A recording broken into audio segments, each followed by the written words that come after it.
خوش آمدید ناظرین، ایک مرتبہ پھر آپ کا خیر مقدم ہے۔ سعدین کا قرآن ہے پہلو ماہ میں، جھرمٹ کیے ہیں تارے تجلی قمر کی۔ محبوب رب عرش ہیں اس سبز قبہ میں، ابھی ہم اس سبز قبہ کی بات کر رہے ہیں۔ محبوب رب عرش ہیں اس سبز قبہ میں، پہلو میں جلوہ گاہ عتیق و عمر کی ہے۔ حضرت عمر کے حوالے سے بتائیے گا علامہ صاحب، قبول اسلام کب ہوا، کیا سلسلہ ہے؟ بسم اللہ الرحمن الرحیم۔ جیسا کہ میں نے ابھی پہلے بھی عرض کیا کہ دو نام ایسے تھے، جیسے ابو جہل کا یعنی ابن حشام کا اور عمر بن خطاب کا، کہ ان دونوں سے اسلام کو اور مسلمانوں کو ہر وقت خطرہ لاحق رہتا تھا کہ کب آ کر یہ یلغار کر دیں اور کب آ کر یہ ضرر پہنچائیں۔ دو طرح کی روایات آپ حضرات سے معلوم چلیں، ایک میں دونوں کو فرماتے ہیں اور ایک میں ایسا ہی ہے۔ پھر وہ جو حضور علیہ السلام کی دعا ہے جو مختلف کتابوں مختلف الفاظ کے ساتھ ہے، جس میں فرمایا کہ اللہم اعز الاسلام باحد الرجلین، کہ اے اللہ اسلام کو ان دونوں میں سے کسی ایک کے ذریعے سے عزت عطا فرما۔ فرمایا اما ابن حشام و اما عمر ابن الخطاب، یا تو وہ ابن حشام ہو یا عمر بن خطاب۔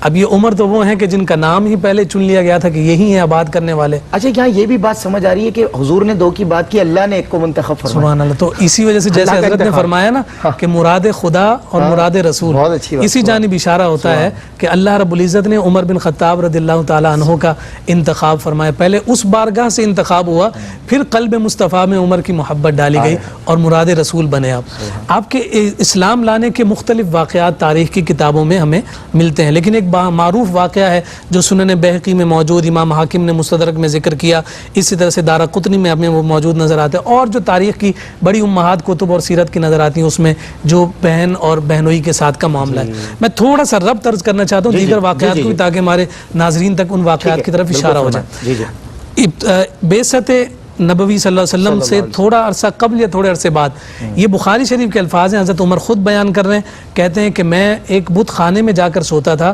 ایک دن وہاں پر ایک بلی چڑھائی گئی، جانور کو ذبح کیا گیا، اور پھر جس بت پر چڑھائی گئی اس میں سے آواز آئی، اور آواز یہ آئی تھی کہ اس فصیح و بلیغ شخص کی جا کر بات سنو جو کہتا ہے لا الہ الا اللہ۔ تو حضرت عمر بن خطاب کہتے ہیں کہ سارے لوگ ڈر کر بھاگ گئے، میں وہیں موجود رہا۔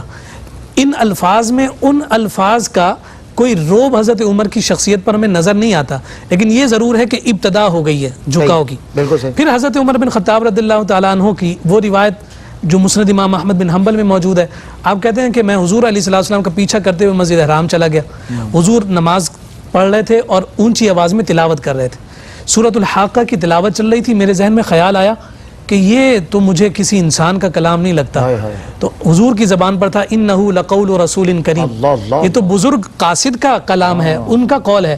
کہتے ہیں کہ فوراً میرے ذہن میں خیال آیا، لوگ انہیں شاعر کہتے ہیں، شاید یہ شاعر کا کلام ہے۔ حضور نے اگلی آیت پڑھی وما هو بقول شاعر قلیلا ما تؤمنون، کہتے ہیں یہ تو میرے دل کا خیال سمجھ رہے ہیں، یقیناً یہ کاہن ہے۔ اگلی آیت حضور نے پڑھی ولا بقول کاہن قلیلا ما تذکرون، اور پھر فرمایا تنزیل من رب العالمین، کہ یہ تو اس عالمین کے رب کی جانب سے نازل کیا گیا ہے۔ یہ دوسری چوٹ تھی جو حضرت عمر فاروق رضی اللہ تعالیٰ عنہ کے اسلام لانے کے حوالے سے جھکاؤ کی طرف تھی۔